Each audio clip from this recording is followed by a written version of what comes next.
Hi everyone, this is Abhishek and you're most welcome to our channel SSC E-Maths।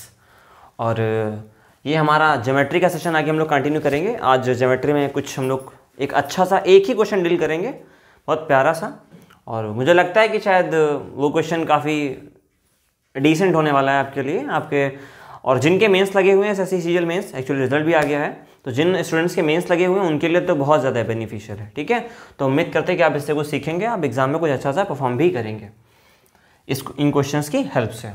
तो चलिए start करते हैं आज का क्वेश्चन, देखते हैं क्या कहता है। ये थोड़ा खूबसूरत सा क्वेश्चन है, इसलिए ज़रा संभाल के लगाइएगा भाई। बिल्कुल, जैसे ही संभाल के आप और काम भी करते हैं। ठीक है, पहले मैं आपको फिगर दे रहा हूँ, उसके बाद मैं क्वेश्चन आपको दूंगा। ठीक है, this is A B C, it's P Q R। सब कुछ दिख रहा है क्या? उम्मीद है कि सब दिख रहा होगा। देखिए P Q R, ठीक है, and A B C R, ठीक है, इक्विलैटरल ट्रायंगल। ठीक है, मैं हिंदी में लिख रहा हूँ, P Q R A B C समबाहु त्रिभुज हैं, समबाहु त्रिभुज हैं। ठीक, जो स्टेटमेंट हमारे पास में P Q R और A B C के बारे में है कि P Q R और A B C क्या है, दोनों के दोनों समबाहु त्रिभुज हैं और दोनों इस प्रकार से सिमेट्रिकल फिगर्स हैं। ठीक है, both triangles are symmetrical in such way where P Q is parallel to AB, Q R is parallel to BC and P R is parallel to AC। ठीक है, मैं यहाँ पे ये चीज़ लिख रहा हूँ ताकि आपको मिसअंडरस्टैंडिंग ज़रा सी भी नहीं होनी चाहिए। P Q and P R is parallel to AC, okay, then Q R is parallel to BC। ये चीज़ें हैं। इसके अलावा जो हमारी side of P Q R, side of P Q R is equal to 1 cm। ठीक, P Q R की side हमारी 1 सेंटीमीटर है। ठीक है, अच्छा समबाहु है तो तीनों की तीनों एक होंगी। ठीक है, मैं यहाँ पे लिख रहा हूँ side of A B C, this is √3 + 1 centimetre. ठीक, ये चीज़ें हैं। चलिए क्वेश्चन में कुछ और भी इंटरेस्टिंग है। अभी क्वेश्चन यहाँ से आपका खत्म नहीं हुआ, देखते हैं क्या है। देखिए भाई, ये मैं कुछ अच्छी सी डिज़ाइन बना रहा हूँ, जरा आप इसको समझने की कोशिश करिए कि ये डिज़ाइन किस तरह की है। और देखिए, आप बताइए भाई, आपको डिज़ाइन अच्छी लगती है या ये क्वेश्चन? ठीक है, ये हमारी लेंथ है। एक्चुअली ये P वर्टेक्स से AB साइड पर हमने एल्टीट्यूड ड्रॉ किया है, जिसकी लेंथ कितनी है? x है। इसी तरीके से इस वाले एल्टीट्यूड की लेंथ y है और इस वाले की z है। मैं इसको x बोल रहा हूँ, इसे y बोल रहा हूँ, इसे z बोल रहा हूँ। तो इस क्वेश्चन में जो चीज़ें हमारे पास हैं, आप क्लियरली देख सकते हैं यहाँ पे कि P Q R की जो साइड है, यानी जो हमारा अंदर ट्रायंगल बना हुआ है, उसकी हमारी साइड कितनी है? 1 सेंटीमीटर। जो ट्रायंगल हमारा बाहर मेंशन है उसकी साइड है √3 + 1 सेंटीमीटर। अब दोनों ही चीज़ें बहुत क्लियर हैं। जो सिमिलैरिटी का कॉन्सेप्ट है, मैंने आपको फिर से बता दिया कि ABC क्या है ना, ABC और PQ R सिमेट्रिकल है और इस तरीके से सिमेट्रिकल है कि PQ is parallel to AB, QR is parallel to BC and PR is parallel to AC। ठीक, तो ये जो चीजें हैं, ये डेटा हमारे पास दिया हुआ है और हमसे आपसे पूछा है। क्या पूछा है इसने? भाई साहब बता दीजिए। ठीक है, द एडिशन ऑफ, ठीक है, ऑल एल्टीट्यूड्स, तीनों एल्टीट्यूड्स का एडिशन आपको बताना है यहाँ पे भाई। बहुत ही प्यारा क्वेश्चन है। जो मेंस के एस्पायरेंट हैं वो जरूर इस क्वेश्चन को ट्राई करें। अभी वीडियो को पॉज करके एक बार ट्राई करें लगाने के लिए, बाकी मैंने तो आगे कंटिन्यू करना ही है। ठीक, ये वाला आपको थोड़ा कम दिख रहा होगा, मैं मेंशन कर रहा हूँ यहाँ पे B पॉइंट है, ये C पॉइंट है और ये A पॉइंट है। हाँ बिल्कुल, ये चैनल का नाम है हमारे SSC E-Maths। जो नए हैं वो सब्सक्राइब कर सकते हैं। और देखिए, चलते हैं डील करते हैं भाई इस क्वेश्चन की क्या कहानी है। देखिए, एक बात समझिए, इस क्वेश्चन की थ्योरी क्या है। एक्चुअली ये ट्रायंगल ना हमारा इस बड़े वाले ट्रायंगल के बीच में है, तो हम क्या कर सकते हैं, देखिए मेरी बात समझिए, अगर हम इस ट्रायंगल को यहां से जरा सा भी लेफ्ट राइट या अप डाउन अगर मूव करेंगे, तो यहाँ पे जो एल्टीट्यूड एक्स वाई जेड है, पहली बात तो एल्टीट्यूड सिमिलर नहीं है। ठीक है, अलग अलग वेरिएबल्स दिए हुए हैं, तो ये जरूरी नहीं कि ये हमारा जो है ट्रायंगल बिल्कुल सेंटर पे रखा हुआ हो। अगर ये बिल्कुल सेंटर पे रखा हुआ होगा तो एक्स वाई जेड आपस में बराबर हो जाएंगे। ठीक है, एक्स वाई जेड आपस में बराबर हो जाएंगे, लेकिन उससे हम लोगों को कुछ खास चीजें हासिल नहीं होने वाली हैं। तो और यहाँ पे हम क्या कर सकते हैं भाई, जरा समझिए। देखिए हम कुछ खुराफात करेंगे इसमें, ठीक है, कुछ बहुत अच्छी सी खुराफात करने वाले हैं, कोई परेशानी वाली बात नहीं। देखिए अब जरा आप हमको बताइए कि जो हम अब कर रहे हैं क्या उसमें और इसमें कोई फर्क है? भाई एक बात बताइए, मैंने क्या किया, ये ट्रायंगल वही है हमारा ए बी सी, ये जो पी क्यू आर है ना, ये वही ट्रायंगल है, एबीसी वही ट्रायंगल है। मैंने क्या किया, इस पी क्यू आर को अप करके शिफ्ट कर दिया इस एबीसी पे, बस इसको उठा के यहां से ना मैंने यहां पे पेस्ट कर दिया। अगर मैंने इसको पेस्ट कर दिया तो ये कुछ इस तरीके से आ जाएगा, यानी जो हमारा ए पॉइंट है वही हमारा पी पॉइंट। आप समझ रहे हैं, इस पी पॉइंट को मैंने इस ए पॉइंट के ऊपर क्या कर दिया, पेस्ट कर दिया। अच्छा सिमेट्रिकल है तो इस तरीके से क्या हो जाएगा, पेस्ट हो जाएगा, इसमें कोई परेशानी वाली बात नहीं है। अब जरा समझिए, ये सारे पॉइंट हो गए भाई, ये आपका Q हो जाएगा और ये आपका R हो जाएगा, Q यहाँ पे आ जाएगा, R यहाँ पे शिफ्ट हो जाएगा। अब देखिए मैंने अभी भी आपको बताया कि अगर आप इस ट्रायंगल को कहीं पर भी शिफ्ट कर देते हैं, तो अगर आप इस x लेंथ को 0 करते हैं तो इस z को आप बढ़ा रहे हैं, अगर आप दोनों को 0 कर रहे हैं तो इसका मतलब आप y को बढ़ा रहे हैं। यहाँ पे क्या है देखिए समझिए, P वर्टेक्स से AB के लिए जो लेंथ थी ना x थी, अब यहाँ तो P भी आई है और AB भी आई है, तो जो x वाली वैल्यू है ना भाई साहब यहाँ पे हो गई 0। बात समझ रहे हैं आप, समझिए ठीक। अब देखिए इसी तरीके से जो आपका एल्टीट्यूड z है भाई, z वाली वैल्यू भी आपकी 0 हो रही है। क्यों? क्योंकि जो PR है, PR और AC के बीच में जो एल्टीट्यूड हमारा z आ रहा था वो अब आ ही नहीं रहा है, वो हमारा इसके ऊपर शिफ्ट हो गया, या कह सकते हैं कि ओवरलैप हो गया है। तो इस वजह से z की वैल्यू 0 हो रही है और x की वैल्यू 0 हो रही है। तो आप ये कह सकते हैं कि x यहां से 0 हो रहा है, z यहां से 0 हो रहा है। समझिए जरा, आपसे क्या पूछा था, x y और z, सिर्फ आपको y कैलकुलेट करना है। देखिए हाँ y कैलकुलेट करना पड़ेगा आपको। कैसे करेंगे, y कहां से ड्रॉ कर रहे थे हम लोग, देखिए q से ड्रॉ कर रहे थे y। तो अगर अभी हम q से y ड्रॉ करेंगे यहाँ पे, तो देखिए ये y है कि नहीं है, ये वाली लेंथ हमारी y है कि नहीं, जरा बताइए, अच्छे से बताइए। ये वाली लेंथ हमारी y है, तो है क्या, हमें हमारा x और z ऑलरेडी 0 है, y हमें सिर्फ कैलकुलेट करना है और उसके बाद हमारा आंसर आराम से आ जाएगा। अब सवाल ये है कि हम y कहां से कैलकुलेट कर सकते हैं, y की वैल्यू हम किस तरीके से निकाल सकते हैं। तो आपको ये मालूम होना चाहिए, ठीक, आपको ये मालूम होना चाहिए कि अगर ये समबाहु त्रिभुज है, अभी बात हो रही है, ठीक है, अगर ये समबाहु त्रिभुज है तो हमारे पास कुछ डेटा यहां पर भी है कि पी क्यू आर की लेंथ कितनी भाई 1। तो अब जरा समझिए, ये वाली लेंथ कितनी है 1, ठीक, मैं इसको यहां पे दिखा रहा हूं, ये है आपकी 1, ठीक। अगर ये पूरी लेंथ, ये जो है, मैं इसको इस तरीके से यहाँ पे नहीं लिखूंगा, मैंने यहाँ पे लिख दिया, आप देख लीजिए। ये पूरी लेंथ अगर आपकी √3 + 1 है तो 1 तो इतनी हो गई ना, तो ये बची कितनी भाई साहब। अब इसको समझिए भाई, पूरी लेंथ आपकी ये 1 + √3, तो जो 1 है ना वो अगर आप लेस करेंगे तो ये वाली लेंथ आपकी सिर्फ √3 बचेगी, ठीक है। अब देखिए अगर मैं यहाँ से इस पर एक मीडियन ड्रॉ करूं, अच्छा ये चूंकि इक्विलेटरल ट्रायंगल है, तो अब अगर हम ए या पी से बीसी पर कोई भी मीडियन या एल्टीट्यूड ड्रॉ करेंगे तो वो हमारा मीडियन भी होगा और हमारा एल्टीट्यूड भी होगा, इसमें कोई परेशानी वाली बात नहीं है। इक्विलेटरल ट्रायंगल में एल्टीट्यूड मीडियन सेम होते हैं, ठीक है। माध्यिका और शीर्ष लंब दोनों क्या होते हैं, बराबर होते हैं, एक ही होते हैं, एक ही तरीके से रिएक्ट करते हैं। अब समझते हैं भाई।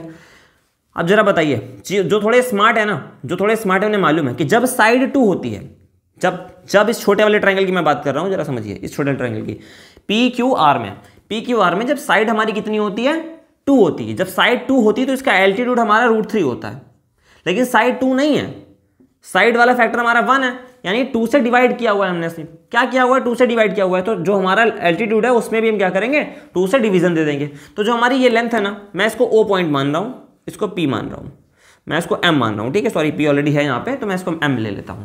तो ये जो हमारा PO है, ये PO कितना है, √3/2 है, कितना है, √3/2 है। अच्छा, PO जो हमारा है वो √3/2 है। अच्छा, अब बात कर लेते हैं हम लोग किसकी, PM की। PM कितना होगा भाई, जरा आप सोच के बताइए कि अगर PO हमारी √3/2 है, इस चीज को जरा समझिए, PO हमारी √3/2 है। अच्छा, इस क्वेश्चन में हमसे क्या पूछा था, हमें सिर्फ और सिर्फ क्या करना है, सिर्फ y की वैल्यू निकालनी। इस चीज को आप जरा दिमाग में रखिए, ये क्वेश्चन बहुत ज्यादा प्यारा है, इसमें जरा सा भी कुछ भी ऐसा डेटा हमारे पास नहीं है कि हमें इसमें किसी भी तरीके से निकालने में इसको दिक्कत हो, ठीक है। बहुत अच्छा क्वेश्चन है, सिर्फ आपको y की वैल्यू निकालनी है। तो आप यहाँ पे क्या कर चुके हैं, देखिए ये लेंथ आप निकाल सकते हैं। अगर आपको ये पता है, ये पता है, तो आप इजीली देखिए। अब बताइए जरा, ये बड़ा वाला जो ट्रायंगल है ना, ये √3+1 है। अब इसमें भी वही सेम चीज़ अप्लाई करेंगे। अगर ये 1 था तो ये √3/2 हो गया। तो इसी तरीके से अगर ये √3+1 है ना, तो ये पूरी लेंथ कितनी हो जाएगी? ये जो हमारी AM, मैं यहाँ पे लिख रहा हूँ, जो AM है ना, AM कितनी हो जाएगी? अगर आपको नहीं पता, आप बेसिकली फॉर्मूला भी लगा सकते हैं हाइट का, नो इशू है। लेकिन आप अगर फैक्टर से आपने पढ़ा है, आप ठीक है, आपने अगर मल्टीप्लायर से मल्टीप्लाई करा करके जो है वैल्यू निकालना सीखा है, तो आपको इसमें ज़्यादा प्रॉब्लम नहीं होगी। भाई जब ये 2 होती है तो √3 होती है ना, और 2 नहीं है, 1 है, तो √3/2 हो जाएगी। और अगर 1 भी नहीं है, 1 के साथ यहाँ पे √3+1 लिखा हुआ है, तो हमको यहाँ पे √3+1 क्या करना पड़ेगा? एक्स्ट्रा ऐड करना पड़ेगा। समझिए, तो जो हमारी AM वाली है वो कितनी आ गई? इतनी आ गई है। अब अगर हम आपसे कहें कि हमको y चाहिए, तो जरा आप बताइए कि ये लेंथ अगर हमारी y है, तो ये लेंथ हमारी y है या नहीं है? हाँ बिल्कुल है। तो जब पूरी लेंथ हमें पता है, ये वाली लेंथ हमें पता है, तो y हम आराम से निकाल सकते हैं। हम क्या करेंगे? y निकालने के लिए हम क्या करेंगे? बताइए क्या करेंगे? y निकालने के लिए हम क्या करेंगे? इस वाली वैल्यू में से इसको लेस कर देंगे। ठीक, देखिए कैसे करते हैं। √3+1 में से √3/2 हम क्या करेंगे? लेस कर देंगे। अब जरा बताइए, अगर हम इसको लेस करेंगे तो दोनों में कुछ कॉमन दिख रहा है? हाँ, √3/2 पूरा कॉमन है, √3/2 पूरा कॉमन है। यहाँ बचेगा √3+1 -1, यहाँ पे -1, ये कैंसिल, ये आप इंटू लेंगे, 3 मिलेगा। आपको कितना मिलेगा भाई साहब? 3 मिल जाएगा। और बटे में कितना हमारा? 2, और 3/2 कितना होता है भाई साहब? 1.5। ठीक है, 3/2 कितना होता है? 1.5। तो यहां से हमारी जो y की वैल्यू आ रही है ना, वो 1.5 आ रही है। देखिए तीनों वैल्यूज को आप अगर ऐड करने वाले हैं ना, तो आपको सिर्फ और सिर्फ 1.5 मिलेगा। और यही आपका इस क्वेश्चन का आंसर है। ठीक है, तो इस क्वेश्चन का सबसे अच्छा और बेहतरीन तरीका जो मैंने आपको अभी भी बताया, ये एक प्यारा सा मेथड है जिसको आप अप्लाई करके इस क्वेश्चन को लगा सकते हैं। देखिए बहुत से लोग इसमें क्वेश्चन उठाएंगे कि हमने ऐसे कैसे कर दिया, हमने इस ट्रायंगल को ऊपर कैसे शिफ्ट कर दिया। हमको इस तरीके से क्वेश्चन नहीं लगाना आता भाई, हमको इस तरीके क्वेश्चन लगाना नहीं आता। आप भैया हमें वैसे ही बताइए जैसे आप लगाते हैं, जैसे बेसिक्स है, जो जिस तरीके से क्वेश्चन को लगाया जाएगा। ये शिफ्टिंग के थ्रू हम लोग नहीं क्वेश्चन को समझ पा रहे हैं, तब हम क्या करेंगे भाई? कोई दिक्कत नहीं है इसमें। ठीक है, पहले आप इसको समझ लीजिए, आराम से नोट डाउन कर लीजिए आराम से एक जगह पे। अब मैं आपको नेक्स्ट जो आपका दूसरा मेथड है इसी क्वेश्चन का, आप और इसमें क्या कर सकते हैं मैं वो भी आपको बताऊंगा बेसिक से। ठीक है, तो बाकी लोग नोट कर लेंगे, मैं इसे रफ करता हूं।